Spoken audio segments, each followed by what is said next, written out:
மாப்பிள்ள சொல்லுங்க அத்தை. சாப்பிட வாங்க. இல்ல அத்தை, எனக்கு சாப்பிட வேண்டாம்.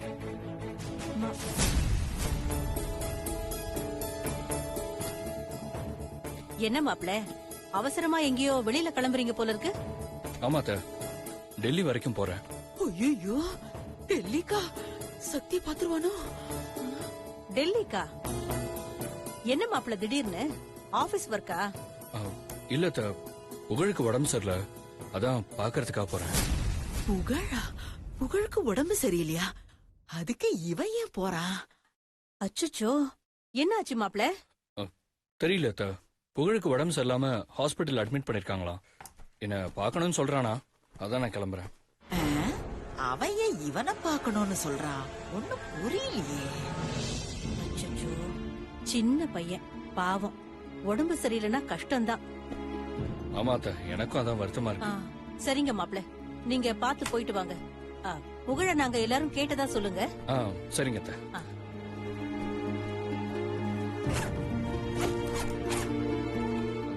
வராத. பத்திரமா போயிட்டு வாங்க. என்னவோ சரியா படலையே. முதல்ல இத சுபத்ரா கிட்ட சொல்லுவோம். சுபத்ரா, சுபத்ரா, உனக்கு விஷயம் தெரியுமா? இந்த வீட்ல நிறைய விஷயம் நடக்குது. நீ எந்த விஷயத்த கேக்குற? ஐயோ, சிவா பையன் டெல்லிக்கு கிளம்புறாமா? இது ஒரு விஷயமா? அவன் ஆபீஸ் விஷயமா போவான். அதுதான் இல்ல, அவன் டெல்லியில இருக்கிற அந்த சின்ன பையன் புகழ் இருக்கான்ல, அவனை பாக்கறதுக்கு போறான். எதுக்கு இவன் அவனை பாக்க போறான்? அவனுக்கு உடம்பு சரியில்லையா, ஹாஸ்பிட்டல்ல அட்மிட் பண்ணிருக்காங்களாம். அவன் சிவாவை பாக்கணும்னு சொல்றானா, அதான் இவன் டெல்லிக்கு கிளம்புறான். அவனுக்கு உடம்பு சரியில்லைன்னா எதுக்கு சிவாவை பாக்கணும்னு சொல்றான்? அட, எனக்கும் அந்த டவுட் தாம்மா. ஏன் சுபத்ரா, ஒருவேளை அந்த புகழ் சக்தியோட பையனா இருப்பானோ?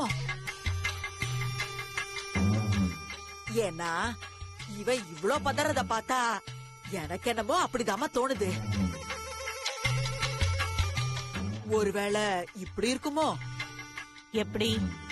சில பேரு வீட்டுக்கு தெரியாம சின்ன வீடு செட் பண்ணிருப்பாங்கல்ல, அந்த மாதிரி சிவா டெல்லிக்கு போகும்போது சக்திய பாத்திருப்பானோ? புகழ் தாம் பையன் தான் தெரிஞ்சு சக்தி கிட்ட, இப்போதைக்கு நீ சென்னைக்கு வர வேண்டாம், நானே உன்னை அடிக்கடி டெல்லிக்கு வந்து பாத்துக்கிறேன்னு சொல்லிருப்பானோ? அதனாலதான் சக்திய பாக்க அடிக்கடி டெல்லிக்கு போறானோ? இங்க இருந்தா பிரச்சனைன்னு சிவா டெல்லியிலேயே சக்தி கூட குடும்பம் நடத்துறானோ? அம்மா, உனக்கு வர வர கற்பனை வளம் கூடிக்கிட்டே போகுது. பேசாம நீ சீரியல்ல எழுத போயிடு. நீ எழுதுற சீரியல் நல்ல ரேட்டிங்கோட 1000 எபிசோட்ஸ தாண்டி போகும். என்ன சுபத்ரா கிண்டல் பண்ற? எல்லாமே ஒரு யூகம் தானேமா. அந்த யூகம் சரியா தப்பான்னு பாக்கலாமா? எப்படி? சிவா டெல்லிக்கு போறான்ல, அவனுக்கு தெரியாம நீ அவனை ஃபாலோ பண்ணிட்டு போ. அவன் எங்க போறான், யார பாக்க போறான், என்ன பண்றான்னு தெரிஞ்சிரும்ல. டெல்லிக்கா? என்னால முடியாது சுபத்ரா. ஏன் முடியாது? ஏற்கனவே டெல்லிக்கு போய் அந்த 3 இடியட்ஸ் கிட்ட மாட்டி தப்பிச்சா போதும்னு வந்து சேர்ந்துட்டேன். திரும்பவும் போய் மாட்டின, அவ்வளவுதான், என் கதையே கந்தலாயிடும்மா. நீ என்ன பண்ணுவியோ ஏது பண்ணுவியோ எனக்கு தெரியாது. நீ டெல்லிக்கு போற, சிவாவை ஃபாலோ பண்ணி உண்மையே தெரிஞ்சுக்கிட்டு வர, அவ்வளவுதான். சரிம்மா, நீயே சொல்லிட்ட, என்ன பண்றது? போன தடவை பொம்பளை கெட்டப்ல போனதால மாட்டிக்கிட்டேன். இந்த தடவை கெட்டப்ப சேஞ்ச் பண்ணிடுறேன். இந்த நாகலட்சுமியா இல்ல அந்த 3 இடியட்ஸான்னு பாத்துறேன்.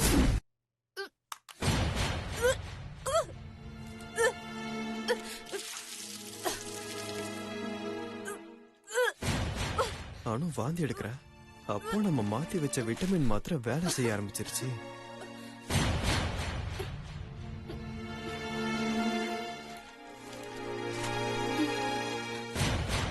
என்ன வாந்தி வருது? கரு கலையிலையா? இப்ப என்ன பண்றது? சரி, நம்ம ஃப்ரெண்டு கிட்டே கேட்டுருவோம், அவளுக்கு தான் எக்ஸ்பீரியன்ஸ் இருக்குல்ல.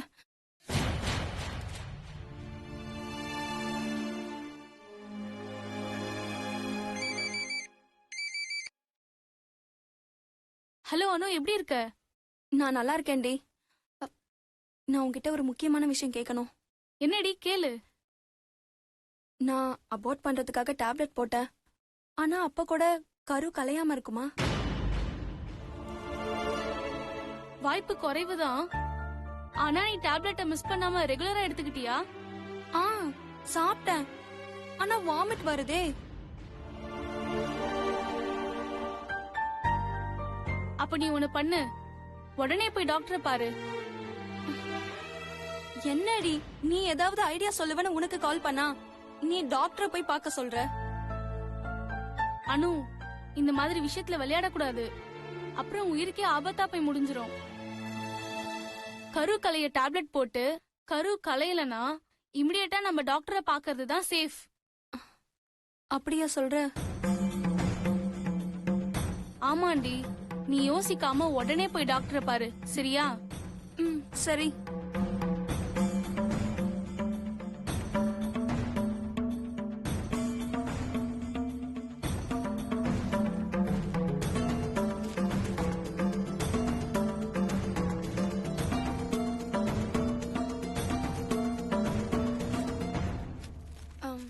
வெங்கட், நான் கொஞ்சம் வெளியே போயிட்டு வந்துடுறேன். எங்க போறணும்? நான் வேணா உன்னை டிராப் பண்ணவா? அதெல்லாம் வேணாம் வெங்கட். என் ஃப்ரெண்டு பக்கத்துல இருக்க கிளினிக் வந்திருக்காளாம். நான் போய் அவளை மீட் பண்ணி பேசிட்டு வந்துடுறேன். சீக்கிரம் வந்துடுறேன். இல்லனு, நானே வந்து உன்னை கிளினிக்ல டிராப் பண்ணிடுறேனே. எதுக்கு வெங்கட் நீ ரிஸ்க் எடுக்கிற? ஏற்கனவே உனக்கு டைஃபாய்டு வேற. இந்த மாதிரி நேரத்துல நீ வெளியில அலைய வேண்டாம். அதுக்காக தான் சொல்றேன். அப்படிங்கிற?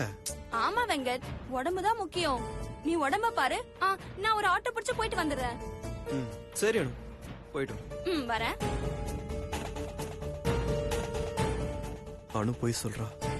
அவ இப்ப டாக்டரை பார்க்க தான் போறா. ஐயோ, அவ டாக்டரை பார்த்துட்டா அவ கரு கலையில அவ இன்னும் கர்ப்பமா தான் இருக்கான்னு தெரிஞ்சிருமே. இப்ப என்ன பண்றது? அனு டாக்டரை பார்க்கறதுக்கு முன்னாடி நாம போய் டாக்டரை பார்த்துடணும்.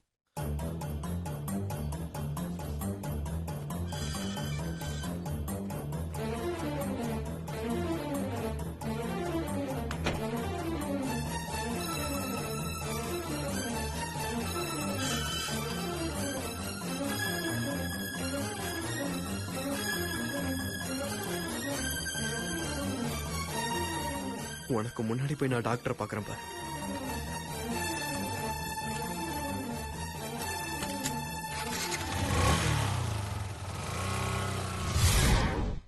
சரி.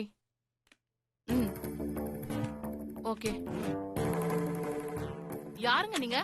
பர்மிஷன் இல்லாம உள்ள வந்து உட்காந்துருக்கீங்க. முதல்ல எந்திரிச்சு வெளியே போங்க. நான் வெளியே போனா நீங்க உள்ள போற மாதிரி இருக்கும். ஓகேனா சொல்லுங்க, நான் வெளியே போறேன். What you mean? ஐ மீன், கர்ப்பமா இருக்க ஒரு பொண்ணுக்கு கருவை கலைக்கிறதுக்கு நீங்க டேப்லெட் எழுதி கொடுத்திருக்கீங்க. அது சட்ட விரோதமான செயல். அதுக்கு நீங்க உள்ள போறீங்கன்னு சொல்றேன். நீங்க ஏதோ தப்பான இடத்துக்கு வந்திருக்கீங்கன்னு நினைக்கிறேன். நான் அப்படி எதுவுமே செய்யவே இல்ல.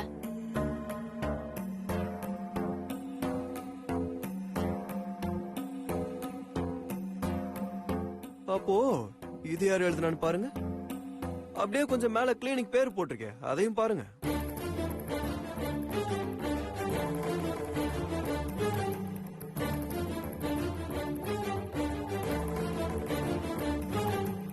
நீங்க யாரு?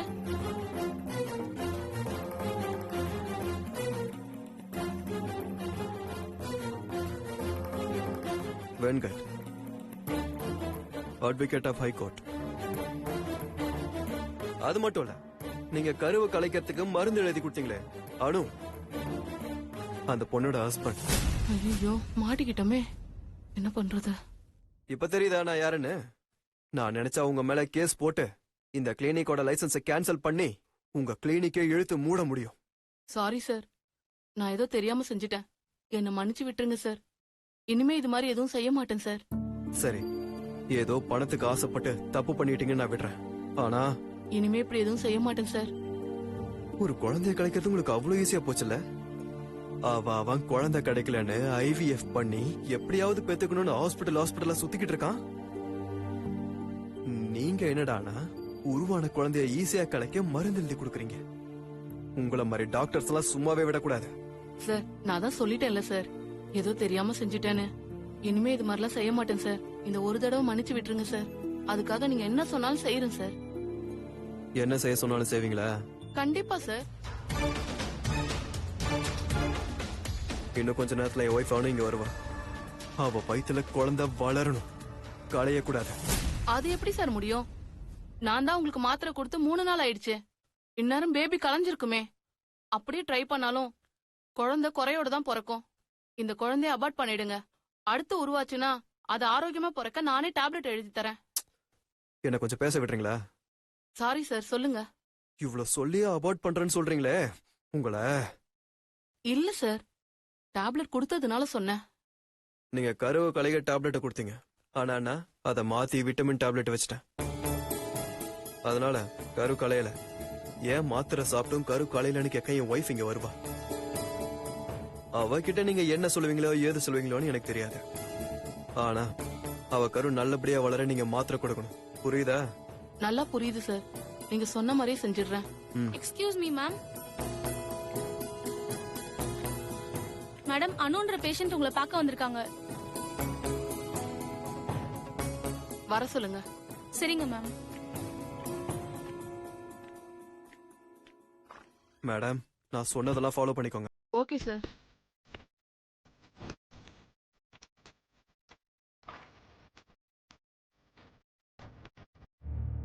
ஹலோ ஆமா, உட்காரு.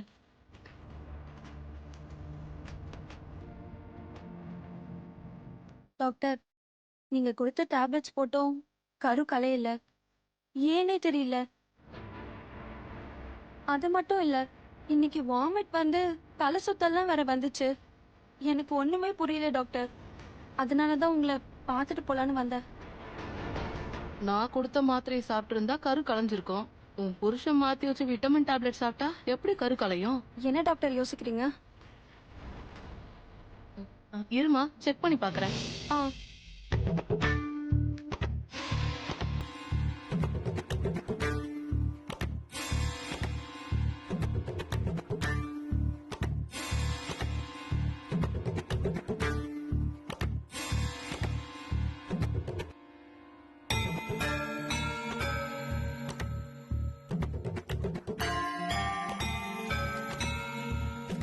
கை காட்டுமா.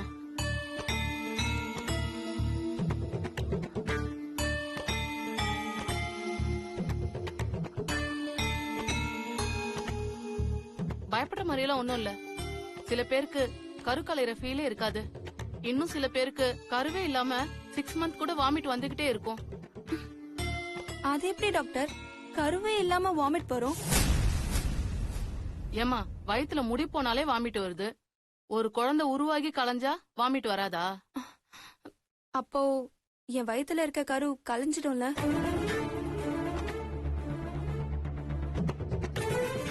கொஞ்சம் டவுட் தான் டாக்டர். இல்ல, நான் அப்படி சொல்லல.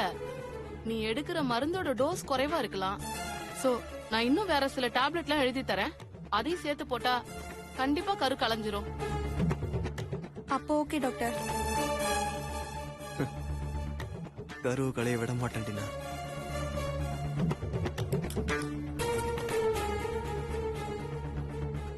ரொம்ப வெயிட் தூக்காதீங்க. நல்ல ஆகாரமா சாப்பிடுங்க. ஃப்ரெஷ் ஜூஸ் எடுத்துக்கோங்க. இளநீ சாப்பிடுங்க. எதை செஞ்சாலும் பொறுமையா செய்யுங்க. ரொம்ப அலட்டிக்க கூடாது. அதே மாதிரி மாசம் மாசம். டாக்டர் டாக்டர், நீங்க சொல்றதெல்லாம் பார்த்தா கரு கலையறதுக்கு சொல்ற மாதிரியே இல்லையே. கரு வளர்றதுக்கு சொல்ற மாதிரி இருக்கு. சாரிமா, பழக்க தோஷம். ஆனா ரெண்டுத்துக்கும் ஒரே ப்ரொசீஜர் தான். கர்ப்பப்பை கருவை கலைச்சாலும் சரி, கருவை சுமந்தாலும் சரி, அது வீக் ஆயிடும். அதனாலதான் அதுக்கு ஸ்ட்ரென்த் கொடுக்க இதெல்லாம் செய்ய சொல்றோம். Oh, sorry doctor. It's okay, take care. Thank you doctor. இந்தாம்மா, இந்த மாத்திரை எல்லாம் கண்டிப்பா மறக்காம போடுங்க. Okay doctor. ஓகேம்மா. தேங்க்யூ.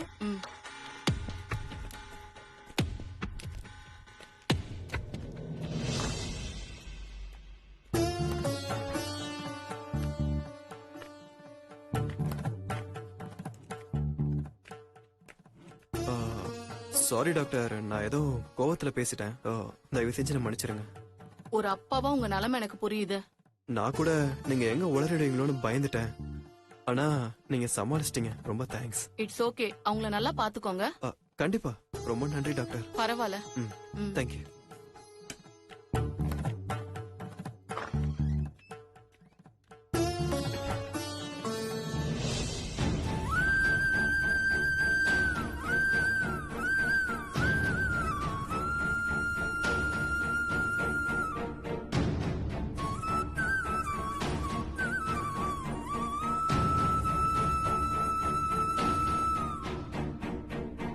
சக்தி,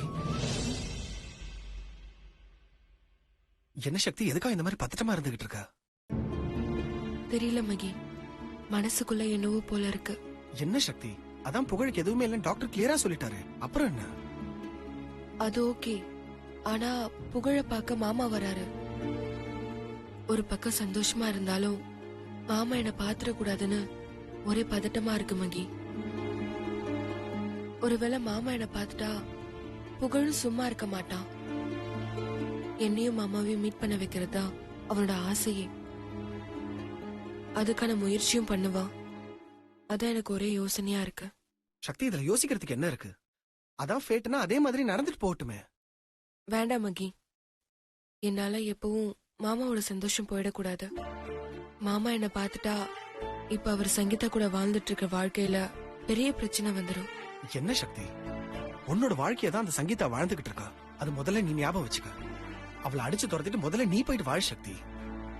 இல்ல மகி, மாமாவால அதை எப்படி எடுத்துக்க முடியும்னு தெரியல. மாமா சந்தோஷமா ஏத்துக்கிட்டா பரவாயில்ல, அதே அவருக்கு சங்கடம் ஆயிடுச்சுன்னா வேண்டாம் மகி. இப்ப மாமா சந்தோஷமா இருக்காரு, அதுவே எனக்கு போதும். சரி, இப்ப என்னதான் பண்ணலாம்னு சொல்ற? தெரியல மகி. நான் சொல்லவா?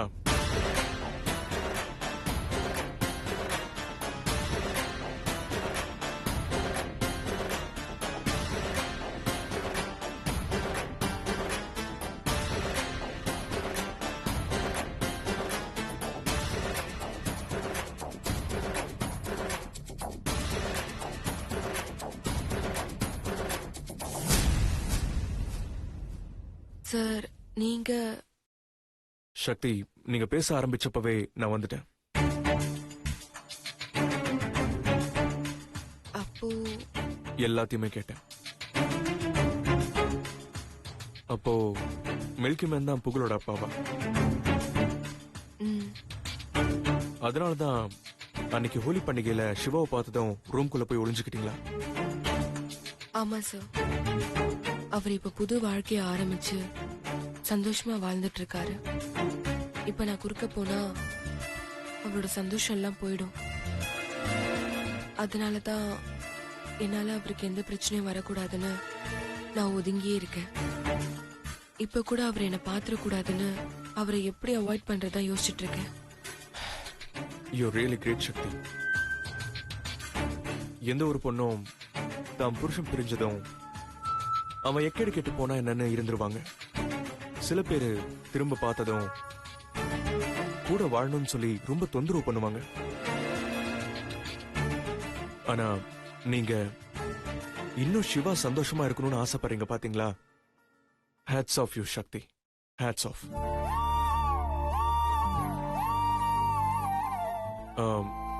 இஃப் யூ டோன்ட் மைண்ட், நான் உங்களுக்கு ஒரு ஐடியா சொல்லட்டுமா? சொல்லுங்க சார்.